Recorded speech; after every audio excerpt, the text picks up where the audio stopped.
souhaite la bienvenue pour la 5e leçon dans notre livre de Daniel. Ce soir, j'aimerais qu'on puisse regarder ensemble Daniel 4.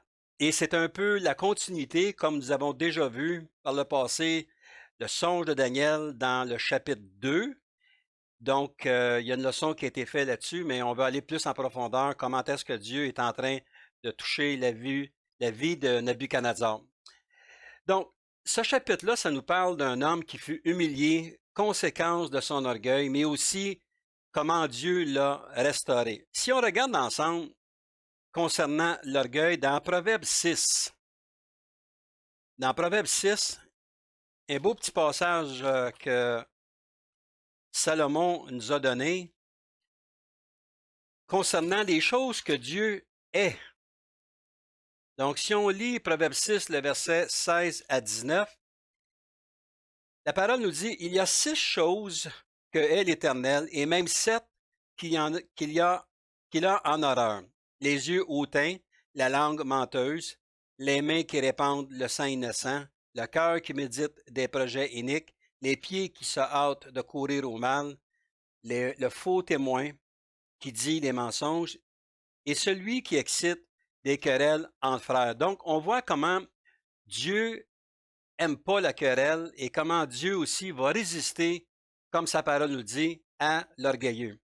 Donc, premièrement, on va essayer de définir un petit peu qu'est-ce que l'orgueil. Bien, ma définition, c'est que l'orgueil est une exagération déshonnête ou amplifiée de ce que nous sommes réellement.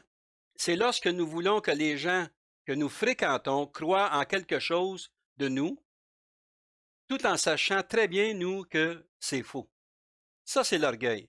Et il faut faire attention dans la vie pour pas se pavaner devant les gens puis ils disent moi je connais ci, moi je connais ça, moi je fais ceci, moi je fais cela.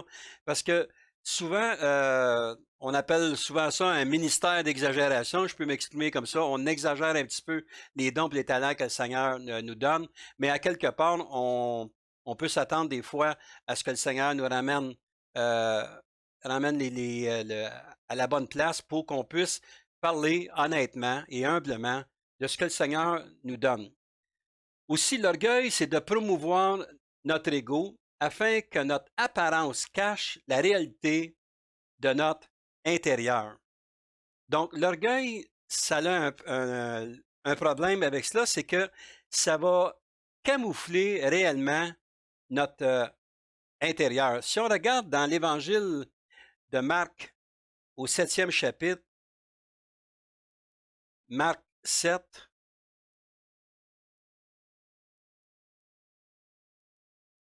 le verset 20 à 23. Marc 7, le verset 20 à 23. La parole nous dit, il dit encore, ce qui sort de l'homme, c'est ce qui souille l'homme. Car c'est du dedans, c'est du cœur des hommes que sortent les mauvaises pensées, les adultères, les impudicités, les meurtres, les vols, les cupidités, la méchanceté, la fraude, le dérèglement, le regard envieux, la calomnie, l'orgueil, la folie. Toutes ces choses mauvaises sortent du dedans et souillent l'homme. Donc, lorsqu'on agit comme la parole nous le dit ici, mais ça va souiller l'homme intérieur et souillé par cela, et automatiquement, ça va se refléter dans notre vie. Donc, c'est important de comprendre que de parler le plus honnêtement possible, de ne pas avoir peur de dire les choses comme elles doivent être. Je comprends qu'on peut se garder une petite gêne des fois sur nos expériences personnelles, mais il faut qu'en tout temps, on demeure honnête et loin de l'orgueil, ce qui va nous amener à s'éloigner du Seigneur. Nebuchadnezzar savait qu'il était talentueux, ce qui n'est pas une faute en soi. Nebuchadnezzar était quelqu'un qui avait des talents, c'était quelqu'un qui avait un potentiel. Comme on a vu dans d'autres chapitres, on a vu comment est-ce qu'il prenait. Il avait été placé là par Dieu pour justement prendre soin des gens. Mais lorsque nous croyons que nous sommes la source de notre talent, voilà le problème. Nebuchadnezzar, son problème, c'est pas qu'il était pas quelqu'un qui pouvait aider. On sait qu'il était cruel, mais comment est-ce qu'il pouvait aussi bénir par toutes sortes de façons les gens qui étaient autour de lui. Mais il n'a jamais voulu rendre grâce ou crédit à Dieu pour ce qu'il a fait, ce qu'il a accompli. Et dans la vie, peu importe le projet que l'on entreprend, que ce soit dans notre famille, que ce soit notre entreprise personnelle, que ce soit peu importe le projet qu'on peut, même à l'intérieur de l'Église, un pasteur ne doit jamais dire, ben, c'est mon Église, j'ai fait ça de telle et telle manière. Non, il faut rendre gloire à Dieu parce que Dieu va permettre des situations dans notre vie pour justement qu'on puisse réfléchir à toutes ces choses-là. Nabuchodonosor était un instrument de Dieu, comme j'ai parlé au début de notre enseignement sur Daniel, qu'il avait été choisi par Dieu pour justement emmener, le placer dans son plan divin. On connaît la tête, on connaît les épaules et la statue qui avait été énumérée. Donc, il faut rendre gloire à Dieu pour ce qui se passe dans notre vie. Que ça soit bon ou que ça soit moins bon, que ça soit plus facile ou moins facile, il faut s'habituer à dire, ben merci Seigneur pour la situation que je vis présentement parce que je sais que tu as un plan parfait dans ma vie. Donc, on va regarder un petit peu aussi dans le livre des Proverbes, quelques proverbes. Proverbe 8 et le verset 13. La crainte de l'Éternel, c'est la haine du mal. L'arrogance et l'orgueil, c'est la voix du mal. Et la bouche perverse, voilà ce que j'ai. Encore une fois, c'est Salomon qui écrit ça, mais certainement inspiré de l'Esprit de Dieu. Proverbe 11 et le verset 2. Quand vient l'orgueil, vient aussi l'ignominie, mais la sagesse est avec les humbles. Vous en lire un autre. 16, Proverbe 16 et le verset 5. Tout cœur hautain est en abomination à l'Éternel. Certes, il ne restera pas impuni. Donc, Isabelle va nous mettre d'autres passages que je vous encourage à aller voir aussi dans vos études personnelles. Donc, comme ça nous dit ici, certes, il ne restera pas impuni, c'est-à-dire que l'orgueilleux, un jour ou l'autre, il va être défait, il va être coincé dans une situation qu'il va être obligé d'admettre. Il ne faut pas oublier que dans la fin des temps, la parole nous dit très clairement que tout genou fléchira et tout genou, toute personne sur cette terre, que tu crois en Dieu ou que tu ne crois pas en Dieu, vont confesser qu'il est Dieu. Donc, on voit que le but de la création de Dieu, c'est d'amener tout le monde ensemble à louer l'Éternel. Donc, notre texte de ce soir se situe environ 25 ans après que les jeunes ont été dans la fournaise. OK, on l'a vu au chapitre 3, les trois jeunes, Shadrach, Meshach et Abednego, comment est-ce qu'ils ont été dans la fournaise. Mais selon certaines études que j'ai faites, ce passage-là ici, c'est 25 ans plus tard. Donc, ça nous donne le temps de voir comment est-ce que Nabuchodonosor a pu s'épanouir, a pu avancer dans la vie et comment là, il était rendu à un point que Dieu a dit, bon, écoute, c'est assez, il faut maintenant que je te parle, puis il faut que j'agisse dans ta vie. Et on va regarder ensemble un petit peu ce qui s'est passé. Donc, nous voyons aussi que ça fait 3 fois déjà que Dieu interagit avec le roi. Il a parlé au roi. Il le met en garde. Il le dit. Ce qui me porte à dire que avant de frapper ou avant que, je ne veux pas dire frapper, mais avant que le Seigneur intervienne dans notre vie qui est peut-être pas toujours droite, mais Dieu va te donner des avertissements. Dieu, c'est pas quelqu'un qui veut détruire le monde, mais Dieu est là pour sauver le monde. Ce qu'il veut, c'est que l'on puisse avancer avec lui. C'est pour ça qu'il a envoyé son Fils Jésus sur la croix, pour justement qu'on puisse avoir accès au Père par lui en l'acceptant dans notre vie. Donc, déjà 3 fois que Dieu agit dans la vie de Nabuchodonosor, mais Nabuchodonosor ne semble pas être en mesure de pouvoir changer. Donc, ce fut la fin du règne du roi, et Dieu savait que son cœur pouvait être changé. Si on regarde dans Daniel 4, le verset 36 et 37, en ce temps-là, la raison me revint. Ça ici, c'est Nabuchodonosor qui parle. La gloire de mon royaume, ma magnificence, ma splendeur me fut rendue. Mes conseillers et mes grands me redemandèrent, je fus rétabli dans mon royaume, et ma puissance ne fit que s'accroître. Maintenant, moi, Nabuchodonosor, je loue, j'exalte et je glorifie le roi des cieux, dont toutes les œuvres sont vraies et les voies sont justes, et qui peut abaisser ceux qui marchent avec orgueil? Quelle belle confession de Nabuchodonosor. Imaginez-vous, Nabuchodonosor s'était vu comme un impie, s'était vu comme quelqu'un qui était sanguinaire et que Dieu, avec son intervention divine dans la vie de Nabuchodonosor, comment il a poussé Nabuchodonosor à reconnaître qu'il était orgueilleux, puis à reconnaître que l'Éternel était au-dessus de toutes ces choses-là. C'est lui qui dirige, c'est lui qui guide, et ce qu'il veut, c'est de sauver. Donc, ça nous encourage à annoncer la parole à tout le monde, parce qu'il y a des gens qui peut-être qui sentent plus fermés à la parole de Dieu, mais Dieu est patient. Tant et aussi longtemps que Dieu ne sera pas venu chercher son Église, ben, tout le monde a une chance de connaître le Seigneur. Tout le monde a une chance de cesser de bâtir leur orgueil sur leur propre conviction personnelle et que l'on puisse s'abandonner à Dieu. Donc, Dieu n'abandonnera jamais dans la vie des gens, peu importe la situation, que l'on puisse vivre, car comme la parole le dit, on regardait dans le prophète Jérémie, verset 29. Jérémie 29, beau passage que certainement vous connaissez. Au verset 11, ça nous dit « Car je connais les projets que j'ai formés. Sur vous, dit l'Éternel, projet de paix et non de malheur, afin de vous donner un avenir et de l'espérance. Vous m'invoquerez et vous partirez, vous me prierez et je vous exaucerai. Vous me chercherez et vous me trouverez si vous me cherchez de tout votre cœur. » Donc, le point important ici à retenir, c'est à la fin du verset 13, « Si vous me cherchez de tout votre cœur. » Si vous êtes indifférent à Dieu, ben, c'est sûr et certain que vous ne le cherchez pas de tout votre cœur, donc ça va être difficile que Dieu puisse se interagir dans votre vie. Mais encore là, on se souvient dans Acte 9, lorsque le Seigneur a appelé Paul. Paul qui était quelqu'un qui avait en haïssance les chrétiens.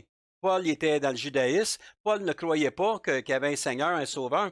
Mais pourtant, si on lit le verset 1 à 6 de Acte 9, cependant, Saul respirait encore la menace et le meurtre contre les disciples du Seigneur. Donc, il en voulait aux disciples du Seigneur, il voulait les évincer. Se rendit chez le souverain sacrificateur, il lui demanda des lettres pour les synagogues de Damas, afin que s'il trouvait des partisans de la nouvelle doctrine, hommes ou femmes, il les amena liés à Jérusalem, comme il était en chemin, et qu'il approchait de Damas.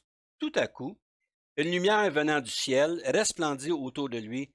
Il tomba par terre, et il éleva la voix, il entendit la voix qui lui disait « Saul, Saul, pourquoi me persécutes-tu? » Il répondit « Qui es-tu, Seigneur? » Et le Seigneur dit « Je suis Jésus, que tu persécutes. Il te serait dur de régimber contre les aiguillons. » Tremblant et saisi d'effroi, il dit « Seigneur, que veux-tu que je fasse? » Et le Seigneur lui dit « Lève-toi, entre dans la ville, et on te dira ce que tu dois faire. » Donc, on voit ici, quand le Seigneur appelle quelqu'un, comme il a appelé Paul, c'est intéressant, ce qu'il a dit aussi, c'est qu'il répondit « Qui es-tu, Seigneur? » Pour quelqu'un qui ne connaissait pas le Seigneur, quelqu'un qui se refusait au Seigneur, pourtant il a répondu « Qui es-tu, Seigneur? » Là, il était saisi d'effroi et Dieu a dirigé Paul pour qu'il puisse vivre des expériences et qu'il puisse comprendre que tout ce qu'il avait vécu, que l'appel qu'il avait dans sa vie présentement, c'était déjà tout orchestré.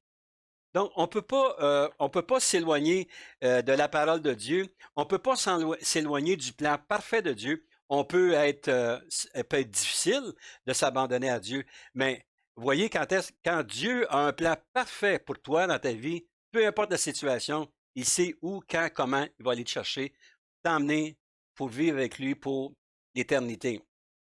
Regardons aux disciples de Jésus aussi, ça a été la même chose. Les disciples de Jésus, ils étaient chercher un péager, ils étaient chercher des pêcheurs, ils étaient chercher toutes sortes un docteur, toutes sortes de monde. Ces gens-là, ils ne savaient pas ce qui se passait. Et lorsque Jésus s'est adressé à Pierre, qui était un pêcheur de carrière, Ben, il disait, écoute, Jésus, tu ne me diras pas où mettre mes filets pour le poisson. Et moi, je suis un pêcheur de carrière, toi, qui tu es?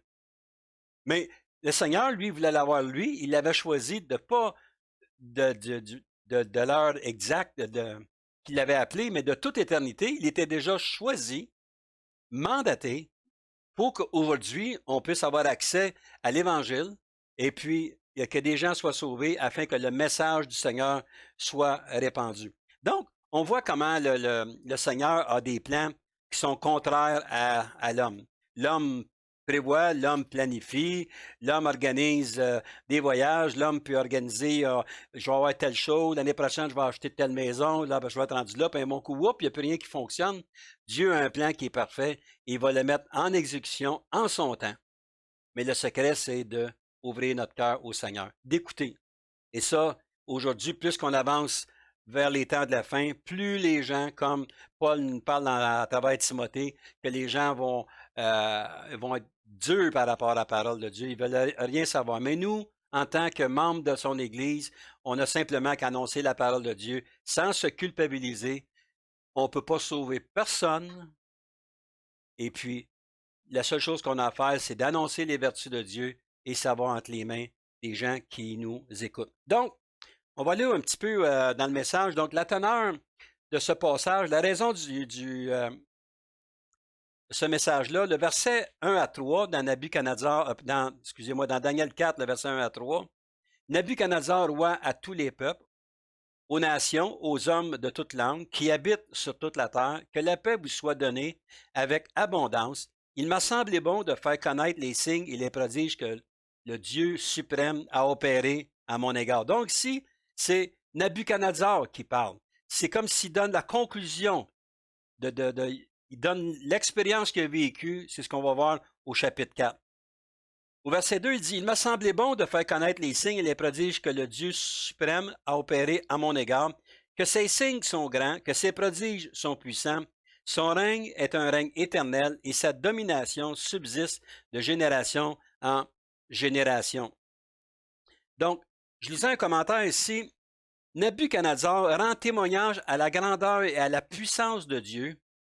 Il en est arrivé à cette conviction après son humiliante expérience de folie décrite dans ce chapitre. Donc, on va voir comment est-ce qu'il s'est objecté à rencontrer Dieu, comment il a défié Dieu et comment Dieu l'a ramené, lui, afin qu'il puisse s'humilier et qu'il puisse être sauvé. Si on regarde dans le livre de Daniel, bien, on voit la seule parole qu'on a de Nabuchodonosor, c'était qu'il loue Dieu. Donc, je ne suis pas en mesure de vous dire, ben, il s'est détourné plus tard. Non, il était dans le plan parfait de Dieu. Même dans le livre de prophète Jérémie, ça nous disait que Dieu l'a choisi pour un instrument pour amener son peuple, les Juifs, à la connaissance du Seigneur. Donc, on voit comment est-ce que Dieu, son plan, est parfait. 7 dernières années, au verset 16 du même chapitre, on va lire ça, le verset 16 ensemble.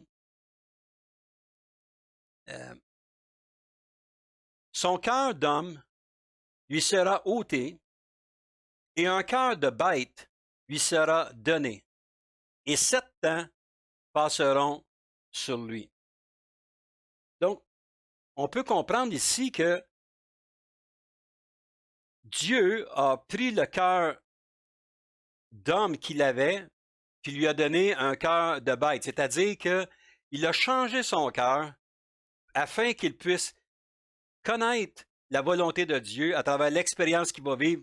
Bien entendu, je fais référence aussi qu'il va manger la nourriture des animaux, qu'il va être dans les champs, qu'il va brouter l'herbe, ces choses-là. Donc, Dieu a changé la physionomie de Nabuchodonosor afin qu'il puisse vivre ce que Dieu lui voulait lui donner. Commentaire ici qui nous disait, c'est 7 saisons. La réception du message au verset 4 à 8, on regarde ici, c'est « Moi, Nabuchodonosor, je vivais tranquille dans ma maison et heureux dans mon palais. » Donc, on voit ici que son cœur a été changé. J'ai eu un songe qui m'a effrayé, les pensées dont j'étais poursuivi sur ma couche et les visions de mon esprit me remplissaient d'épouvante. J'ordonnai qu'on fît venir devant moi tous les sages de Babylone, afin qu'ils me donnassent l'explication du songe. Alors vinrent les magiciens, les astrologues, les chaldéens et les devins. Je leur dis le songe, et ils ne m'en donnèrent point l'explication. En dernier lieu, se présenta devant moi Daniel, nommé Belshazzar. Donc, Daniel, nommé Belshazzar, il avait donné le nom du dieu babylonien, d'après le nom de mon Dieu, et qui a en lui l'esprit des dieux saints. Je lui dis le songe.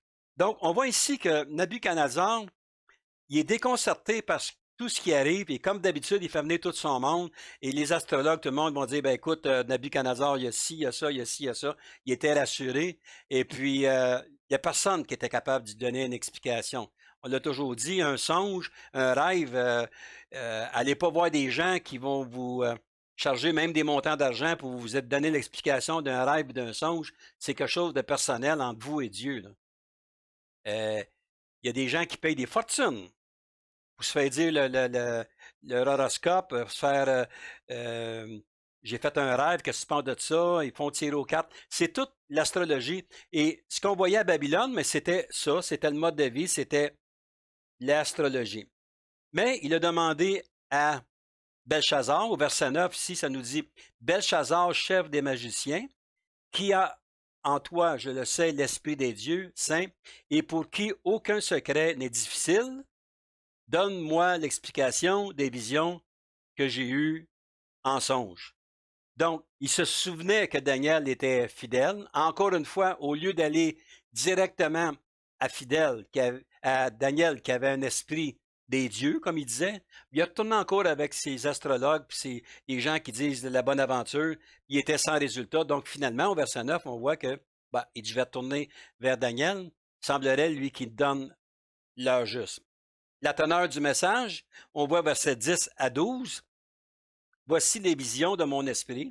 Pendant que j'étais sur ma couche, je regardais, et voici, il y avait au milieu de la terre un arbre d'une grande hauteur. Cet arbre était devenu grand et fort, sa cime s'élevait jusqu'aux cieux, et on le voyait des extrémités de toute la terre. Son feuillage était beau, et ses fruits abondants. Il portait de la nourriture pour tous. Les bêtes des champs s'abritaient sous son ombre, les oiseaux du ciel faisaient leur demeure parmi ses branches, et tout être vivant tirait de lui sa nourriture. Donc, ça, ce songe-là, Dieu a montré à Nabuchodonosor ce qu'il était. Il dit, je te rends puissant, je te rends financièrement de toutes les façons, puis c'est toi qui amène la nourriture pour tous, qui abrite par rapport à l'arbre, qui est celui qui prenait soin de tout, mais l'ego du roi s'est enflé. On va le voir un petit peu plus tard, que pour lui, c'est pas Dieu qui peut faire ça. Grand et fort, touche le ciel, bien localisé, vu par tout le monde, productif, pourvoit aux besoins de tous, refuge pour les animaux. Donc, quelqu'un qui est orgueilleux, à la base, va dire, voici tout ce que j'ai fait. Et ça nous allume des lumières dans notre vie. On peut accomplir ce qu'on veut, on peut être à la tête d'un grand projet. Puis Dieu nous donne des talents, des dons pour être capable d'acheminer toutes sortes de choses. Moi, j'ai des talents et des dons par rapport à mon emploi, ce que je fais. Il y en a d'autres qui ont d'autres choses aussi. Mais en bout de ligne, si on prend tout sur nous, si on dit à tout le monde où on travaille, ben, c'est moi qui ai fait ça, j'ai fait ceci, j'ai fait cela, ben, c'est parce que tu es orgueilleux, puis un jour ou l'autre, tu vas être humilié dans quelque chose. Il faut rendre gloire à Dieu, peu importe la situation qui nous arrive dans la vie. Donc, un message du ciel qui arrive au verset 14. Il cria avec force et parla ainsi. Ça, c'est un ange qui vient. Abattez l'arbre, coupez ses branches, secouez le feuillage et dispersez les fruits que les bêtes fuient de dessous et les oiseaux du milieu de ses branches. Donc, un ange descend puis commence à crier puis dit enlevez-vous de là, il y a des grandes choses qui vont se passer. Le tronc fut protégé. Mais pourquoi pensez-vous que le tronc fut protégé? Pourquoi il a juste enlevé les feuillages, les branches, puis laisse le tronc là? Mais si on regarde au verset 26 dans notre texte de ce soir, ça nous dit que l'ordre de laisser le tronc où se trouvent les racines de l'arbre signifie que ton royaume te restera quand tu reconnaîtras que celui qui domine est dans les cieux. Donc, Dieu va tout enlever l'orgueil de ta vie. Et on sait que les gens qui sont orgueilleux, comment est-ce qu'ils sont humiliés? Ils sont dépourvus de tout, ils perdent leur famille, ils perdent leurs emplois, parce qu'ils sont tellement imbus d'eux autres-mêmes.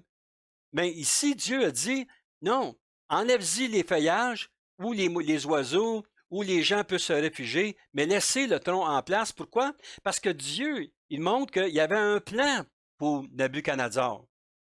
Si Nabuchodonosor pouvait s'humilier, si Nabuchodonosor s'humilie, ben Dieu va accomplir son plan. Mais si toi, tu ne t'humilies pas, ben Dieu ne peut pas travailler avec quelqu'un qui est orgueilleux, parce que Dieu veut que toute la gloire lui revienne. Je sais qu'il y en a qui disent, ouais, mais c'est au Dieu que la gloire. Ça n'enlève pas que tu peux être reconnu par les gens, que tu sois dans ton assemblée, que tu sois quelque part, de dire, tu fais réellement de bon ouvrage, c'est bien ce que tu fais, merci Seigneur. Puis il y en a, j'entendais souvent, ah, ben c'est pas moi qui ai fait ça, c'est juste Dieu. Écoute, Dieu donne des capacités, tu les prends, tu le fais tes choses selon tes capacités. Mais toi, intérieurement, merci Seigneur pour les capacités que tu me donnes. Il faut que les gens sachent que tu agis humblement là-dedans, et donc les gens vont coller après toi et il y a des grandes choses qui vont se passer. Donc, abattre un arbre dans l'Ancien Testament était vu comme un jugement. Au verset 17 dans notre texte, ça nous dit quoi? Cette sentence est un décret de ceux qui veillent. Cette résolution est un ordre des saints, afin que les vivants sachent que le Très-Haut domine sur le règne des hommes, qu'il le donne à qui il lui plaît, et il élève le plus vil des hommes. Donc, vous voyez encore, Nabuchodonosor, c'est un homme qui était vil, qui était sanguinaire. C'est quelqu'un qui n'avait pas de cœur, qui était imbu de lui-même. Mais Dieu avait un plan pour lui. Puis merci Seigneur pour les chances que le Seigneur nous donne, que même si on fait des erreurs, même si on s'est trompé, même si on a mal agi, que le Seigneur a toujours un plan qui est parfait pour nous. Mais c'est à nous d'aller justement dans sa présence, de dire, Seigneur, je te prie que tu puisses m'enseigner, que tu puisses me montrer les choses qui doivent être changées dans ma vie. Donc, Dieu voulait démontrer au roi que peu importe sa stature, Dieu demeure souverain sur la terre. Et ça, c'est un message pour tout le monde qui s'adresse converti ou inconverti. Dieu est souverain et c'est lui qui est élevé sur toute la terre. Les grands penseurs de ce monde peuvent inventer des choses. Les gens qui ont fait des grandes découvertes, ils peuvent penser des choses, mais si toutes ces choses-là se sont réalisées dans leur vie, c'est parce qu'il y a un Dieu qui est souverain à quelque part. C'est un Dieu qui donne l'intelligence. C'est un Dieu qui donne la compréhension afin que l'on puisse saisir ce que le Seigneur est en train d'accomplir. Il ne faut pas oublier la statue concernant la tête d'or que Babylone serait détruite par les Mèdes et les Perses. Il ne faut pas oublier la leçon qu'on a parlé dans Daniel 2. Il ne faut pas oublier cette statue-là, parce que cette statue-là, c'est quelque chose qui nous emmène jusqu'à la fin des temps. Je ne vais pas retourner sur ces enseignements-là, mais vous pouvez aller voir sur notre site, ils sont déjà toutes là, dans Daniel 2. Donc, la tête était pour être détruite par les Mèdes et les Perses. Et dans la prochaine leçon, on va regarder un petit peu comment est-ce que Dieu a commencé à emmener cette destruction-là. Et vous allez remarquer que Dieu n'a pas détruit Nabuchodonosor. Dieu a détruit la tête qui était dirigée par son fils Belshazzar au chapitre 5. Donc, voyez comment est-ce que Dieu va respecter l'homme, la femme dans ses projets. Comme il a dit, tu ne manqueras pas. Il avait dit à Samuel, pas Samuel, mais à David, il dit, tu ne manqueras jamais d'un roi, il y a toujours quelqu'un qui va prendre ça. Donc, Dieu respecte ses engagements. Donc, on va voir à la fin comment est-ce que Nabuchodonosor s'est converti au Seigneur, comment est-ce qu'il l'a reconnu. Donc, Dieu a dit, je ne te détruirai pas de ton temps, toi, mais la destruction va se faire sur quelqu'un d'autre que lui, il ne veut pas se se repentir, puis il va vivre en homme orgueilleux. Cet avertissement au roi peut être vu aussi comme l'avertissement que le Seigneur donne, des avertissements à chacun de nous. Et si on regarde ensemble dans l'Apocalypse 3, il faut en parler de l'Apocalypse. Parce que l'Apocalypse, c'est des choses qui s'adressent à nous, dans les temps de la fin. Apocalypse 3, le verset 1 à 6. Voici ce que dit celui qui a les 7 esprits, le Dieu et les 7 étoiles. Je connais tes œuvres, je sais que tu passes pour être vivant et tu es mort.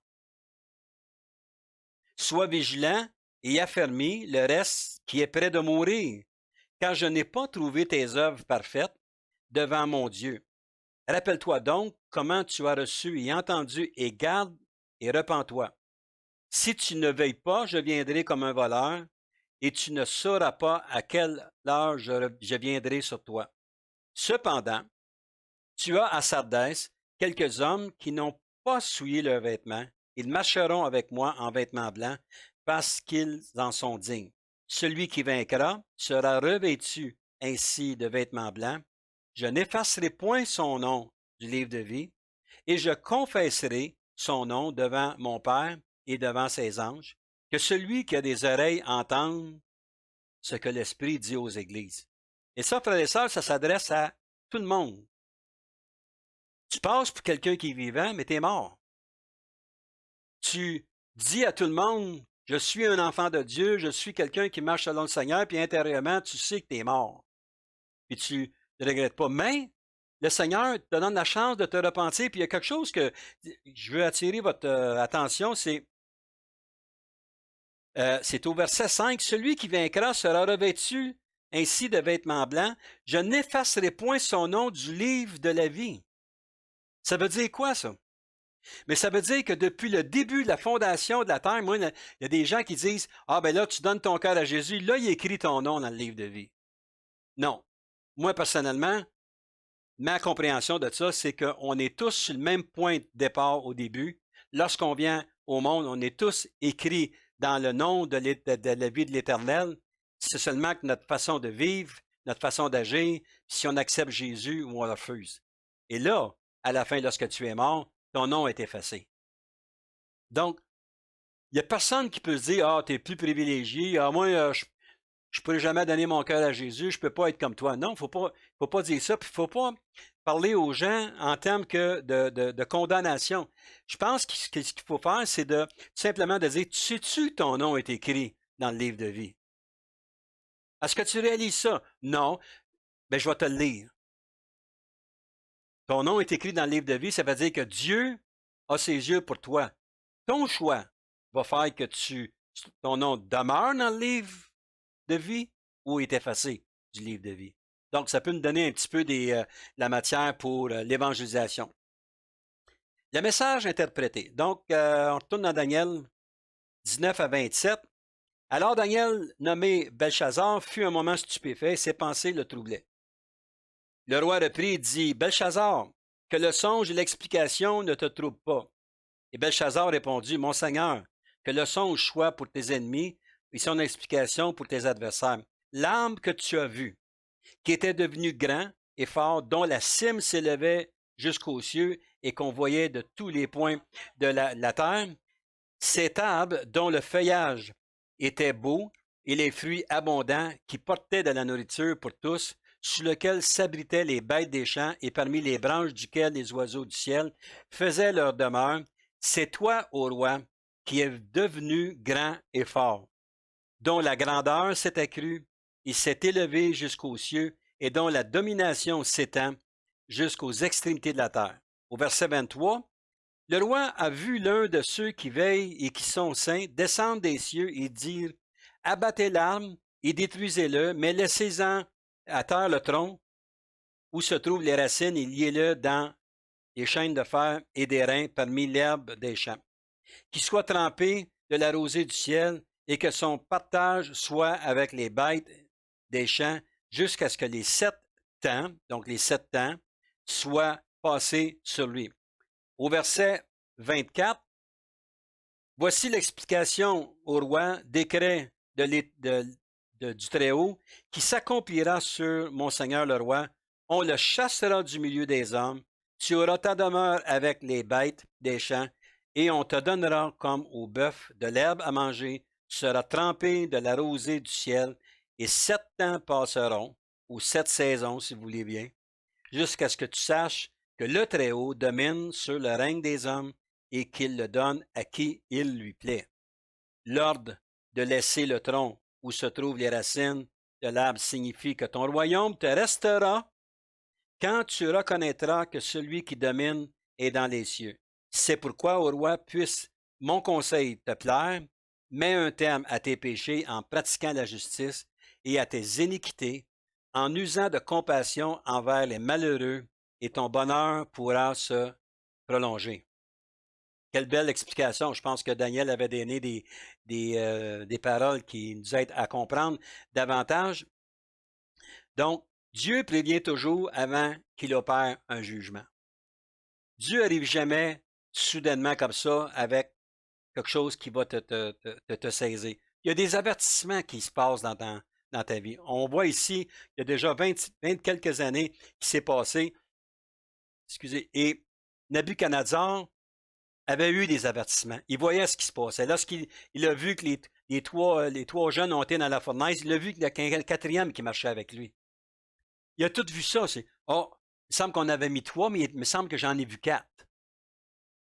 Dieu donne des signes aux gens pour qu'ils puissent réaliser. Des fois, on peut être le signe pour un inconverti.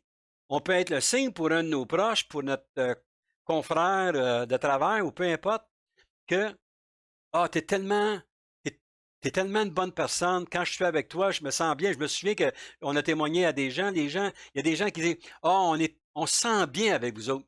Mais ils ne vont pas au-delà de la personne ou de l'émotion ou de la situation auquel on peut les rendre confortables parce qu'on leur prodige peut-être certains conseils. Mais ils veulent ignorer que c'est pas la personne qui est importante, c'est Dieu qui est important. C'est pas à moi qu'il faut que tu rendes gloire. C'est à Dieu qu'il faut que tu rendes gloire dans toutes les façons que tu vas agir. Mais, encore une fois, Nebuchadnezzar a voulu faire la sourde oreille, il a voulu faire, lui, ce qu'il s'est tenté de faire. Dieu prévient toujours avant qu'il opère un jugement.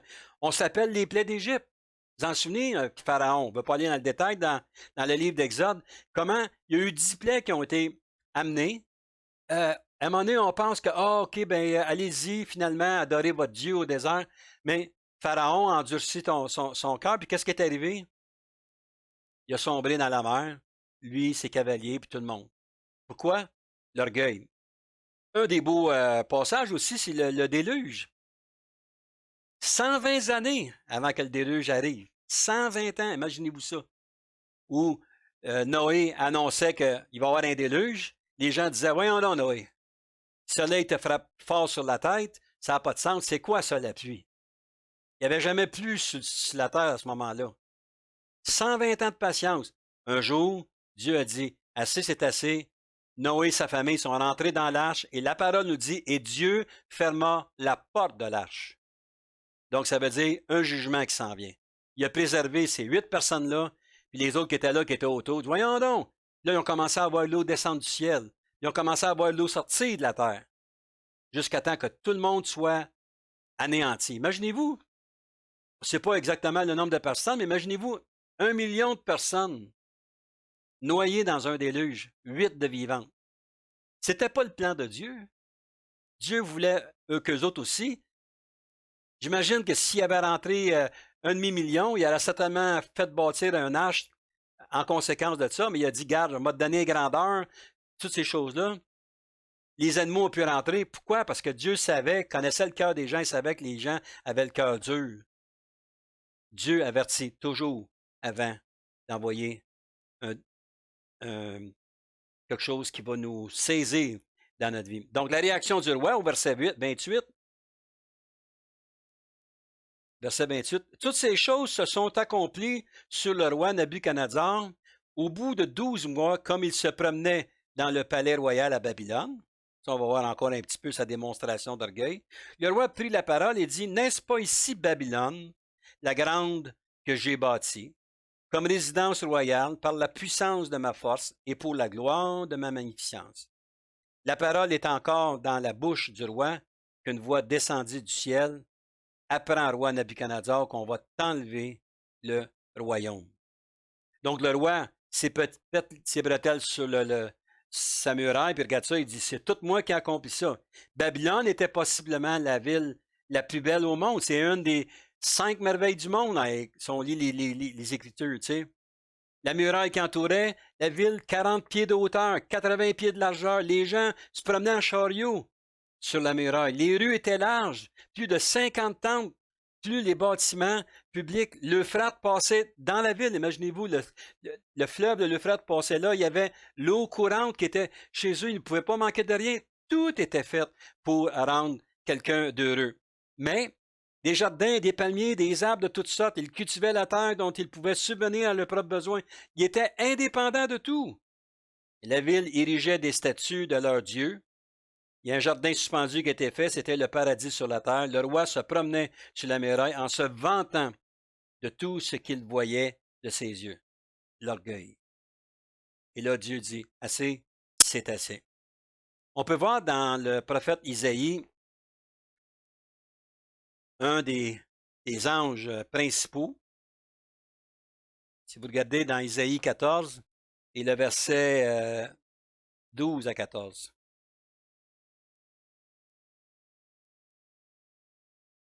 Te voilà tombé du ciel, astre brillant, fils de l'aurore. Tu es abattu à terre, toi le vainqueur des nations. Tu disais en ton cœur, je monterai au ciel, j'élèverai mon trône au-dessus des étoiles de Dieu, je m'assirai sur la montagne de l'assemblée à l'extrémité du septentrion. Je monterai sur le sommet des nuées, je serai semblable au Très-Haut. On parle de qui? On parle de Satan ici. Satan qui était celui qui s'occupait des anges au ciel et qui s'est rebellé contre Dieu. Et Dieu, ce qu'il a fait, c'est qu'il l'a déchu, il l'a enlevé. Et savez-vous quoi? C'est écrit que lui, il l'a envoyé sur la terre et Satan se promène sur la terre aujourd'hui encore pour tenter des gens comme moi et vous pour justement s'orgueillir, s'endurcir le cœur, de dire on n'a pas besoin de Dieu. Et puis plus qu'on avance vers la fin des temps, on s'aperçoit que les gens sont de plus en plus réticents à la parole de Dieu. Pourquoi? Parce qu'il aime mieux écouter la voix de Satan, que lui est déchu, que ses jours sont comptés, qu'on sait, c'est écrit bibliquement parlant, là où il s'en va, au lieu d'écouter la voix de Dieu qui est là depuis toute éternité, qui dit, écoute, venez à moi, vous tous qui êtes fatigués, je vais vous donner du repos. On va passer à travers des difficultés dans la vie, mais on sait que le Seigneur est là pour nous aider, pour nous guider, afin que l'on puisse avancer davantage dans sa présence. Au verset 31 de Daniel 4, la parole est encore dans la bouche du roi, qu'une voix descendit du ciel, apprends, roi Nabuchodonosor, qu'on va t'enlever le royaume, on te chassera du milieu des hommes, tu auras ta demeure avec les bêtes des champs, on te donnera comme au bœuf de l'herbe à manger, et 7 ans passeront sur toi, sache, jusqu'à ce que tu saches que le Très-Haut domine sur le règne des hommes et qu'il le donne à qui il lui plaît. Au verset 33, au même instant, la parole s'accomplit sur Nabuchodonosor, il fut chassé du milieu des hommes. Il mangea de l'herbe comme les bœufs, et son corps fut trempé de la rosée du ciel, jusqu'à ce que ses cheveux crussent comme des plumes d'aigle, et ses ongles comme ceux des oiseaux. Le plan de Dieu se manifeste. Dieu, ce qu'il voulait, c'était de prouver à Nabuchodonosor, tu n'as pas raison de t'orgueillir avec tout ce qui se passe. Il faut que tu écoutes ce que j'ai à dire. Et à ce moment-là, Nabuchodonosor était chassé de sa puissance qui marchait dessus, puis disait, c'est moi qui ai fait Babylone ici. Babylone ne lui appartenait pas, il était rendu dans les champs, pas plus élevé qu'une bête qui broute l'herbe, et puis avait touché par la rosée du matin. Donc, c'est ce que Nabuchodonosor a vécu. Mais, comme je disais tantôt, gloire au Seigneur. Le Seigneur, lorsque quelqu'un s'humilie, il a toujours un plan de restauration. Au verset 34, ça nous dit que, après le temps marqué, moi, Nabuchodonosor, je levai les yeux vers le ciel. et la raison me vint. Je bénis le Très-Haut. J'ai loué et glorifié celui qui vit éternellement, celui dont la domination est une domination éternelle et dont le règne subsiste de génération en génération. Tous les habitants de la terre ne sont à ses yeux que néant. Imaginez-vous, là, c'est Nabuchodonosor qui écrit ça, là. On n'est que néant. Il agit comme il lui plaît, avec l'armée des cieux, avec les habitants de la terre. Il n'y a personne qui résiste à sa main et qui lui dise que fais-tu? En ce temps-là, la raison me revint. Ça, c'est Nabuchodonosor qui parle. La gloire de mon royaume, ma magnificence, ma splendeur me furent rendues. Mes conseillers et mes grands me redemandèrent. Je fus rétabli dans mon royaume et ma puissance ne fit que s'accroître. Maintenant, moi, Nabuchodonosor, je loue, j'exalte et je glorifie le roi des cieux, dont toutes les œuvres sont vraies, et les voies justes, et qui peut abaisser ceux qui marchent avec orgueil. Donc, on voit ici comment tout ça finit après un temps, donc 7 saisons qui s'est passé. Nabuchodonosor s'est dit, ben, la raison m'est revenue. Et là, il s'est aperçu qu'il avait expié sa peine et ces gens voulaient le avoir. Donc, on voit comment est-ce que Dieu travaille, comment est-ce que Dieu va permettre des situations, des zones grises des fois dans notre vie, pour justement qu'on puisse réaliser qui il est et comment il va nous ramener petit peu à petit peu et qu'on puisse être présent pour lui, pour l'avancement de son œuvre. Donc, si il reprend ses fonctions, c'est pour ça ici, je vous disais que dans Daniel 1 et le verset 3, c'est comme la conclusion, Nabuchodonosor, roi, et tous les peuples, aux nations, aux hommes de toute langue, qui habitent sur toute la terre, que la paix vous soit donnée avec abondance. Et il m'a semblé bon de faire connaître les signes et les prodiges que le Dieu suprême a opérés à mon égard. Il donne un témoignage de ce qui s'est passé, que ses signes sont grands, que ses prodiges sont puissants, son règne est un règne éternel et sa domination subsiste de génération en génération. Donc, au début du chapitre 4, on a la conclusion. Donc, je vous donne mon témoignage. C'est pour ça que c'est important de donner notre témoignage aux gens.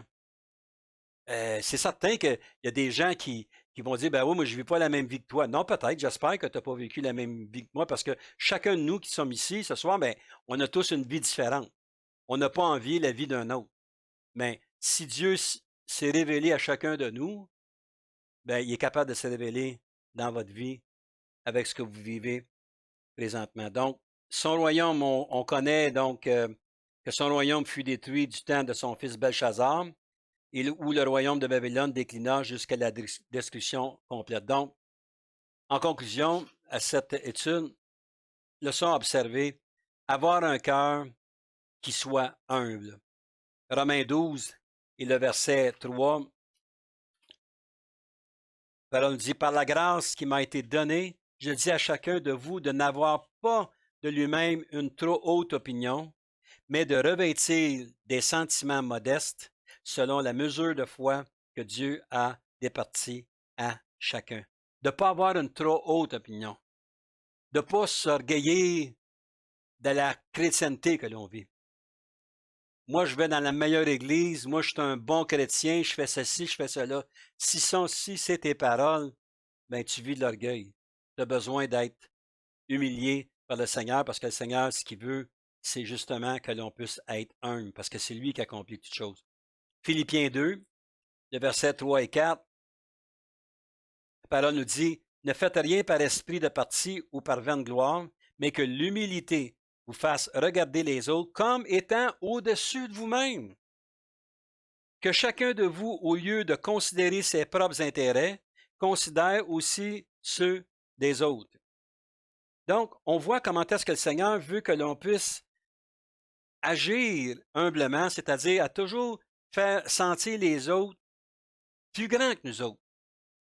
C'est certain qu'il y a des gens qui sont peut-être besoin de changement comparativement à nous, mais il ne faut pas amener les gens à vivre les faire traiter de petits, mais plutôt de dire, c'est bien ce que tu fais, puis je suis content, puis je remercie le Seigneur pour toi, mon frère, pour toi, ma soeur, peu importe. Et l'Église va grandir. Ce qui va arriver, c'est que ces gens-là, s'ils s'orgueillissent, ben c'est pas à vous qui vont avoir à rendre compte, c'est à Dieu. Et Dieu va les interpeller à quelque part, qu'eux soient humiliés. et qu'on ne soit pas la source d'humiliation.